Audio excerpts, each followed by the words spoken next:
Kannur അഞ്ചരക്കണ്ടിയിൽ dental വിദ്യാർത്ഥി കെട്ടിടത്തിൽ നിന്നും വീണു മരിച്ചു.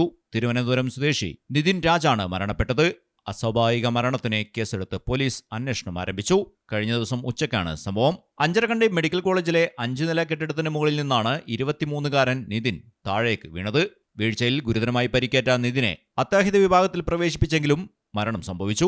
തിരുവനന്തപുരം ചാലക്കടവ് സ്വദേശിയായ നിതിൻ രാജ് അഞ്ചരക്കണ്ടി ഡെന്റൽ കോളേജിലെ 1-ാം വർഷ വിദ്യാർത്ഥിയാണ്.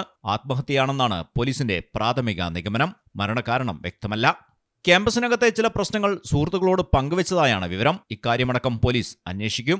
ചക്രക്കൽ പോലീസ് സംഭവസ്ഥലത്തെത്തി പോസ്റ്റ്മോർട്ടത്തിന് ശേഷം മൃതദേഹം ബന്ധുക്കൾക്ക് വിട്ടു നൽകി. എന്നാൽ കോളേജിലെ അധ്യാപകർക്കെതിരെ ഗുരുതര ആരോപണവുമായി കുടുംബം രംഗത്തെത്തി. ഡെന്റൽ അനാട്ടമി വിഭാഗം മേധാവിയും അധ്യാപകരും നിതിനെ ക്രൂരമായി ഉപദ്രവിച്ചു എന്നാണ് കുടുംബത്തിന്റെ ആരോപണം. നിതിനെ മാനസികമായി തളർത്തി, ജാതി പറഞ്ഞും സാമ്പത്തികം പറഞ്ഞും അധിക്ഷേപിച്ചുവെന്നും ബന്ധുക്കൾ ആരോപിക്കുന്നു. കൂടാതെ HODക്കെതിരെ നിതിൻ പരാതി നൽകിയതിൽ വൈരാഗ്യമുണ്ടായിരുന്നുവെന്നും നിതിന്റെ ബന്ധുക്കൾ പറഞ്ഞു.